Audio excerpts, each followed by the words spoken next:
Comme on parlait du roman, peut-on le définir? En général, le roman est un genre indéfinissable.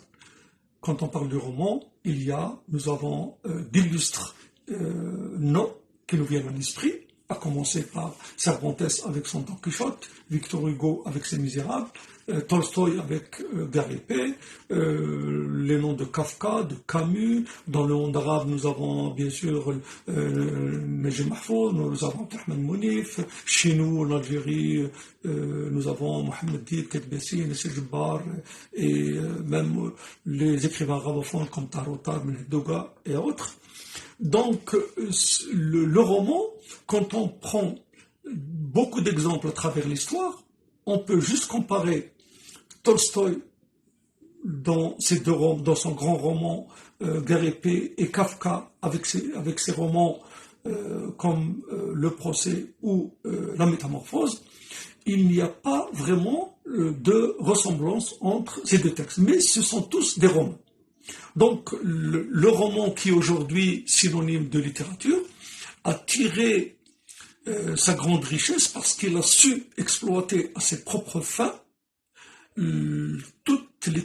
techniques d'écriture possibles. Il a cassé toutes les limites des genres littéraires et il a exploité à son profit le drame, la poésie, l'épopée, les dialogues du théâtre, la chronique, tout et autres discours, qu'ils soient philosophiques, religieux et autres. Comme il a pu aussi, comme il a pu de la réalité, prendre ce qui l'intéresse avec une liberté totale sans que ni la littérature ni le monde réel ne lui demandent des comptes sur sa façon d'utiliser tous les éléments de ces deux champs. Donc, quand on parle de roman, on parle surtout de liberté, et je m'adresse bien sûr aux écrivains en herbe, comme on les appelle, aux nouveaux écrivains, pour dire que quand on écrit, il faut se mettre à l'esprit qu'on est libre d'écrire, d'exploiter tous les discours possibles, sans oublier qu'on raconte une histoire, parce que quels que soient les romans qu'on prend, ce ne sont pas des discours philosophiques, ce ne sont pas des essais, mais ils racontent une histoire. Et une histoire, ça demande